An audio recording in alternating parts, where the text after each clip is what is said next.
Guys, I'm just in the attic. It's 5:30 at night, and I'm hearing this outside.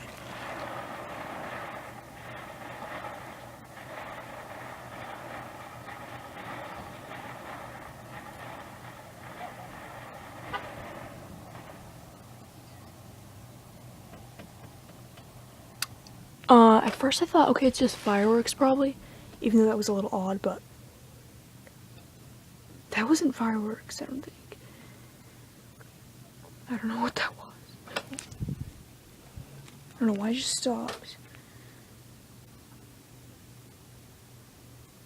Guys, tell me in the comments what you think that was, because I've had a lot of experience with fireworks. They're illegal here, but people do them all the time anyway. 4th of July, New Year's, Christmas, whatever.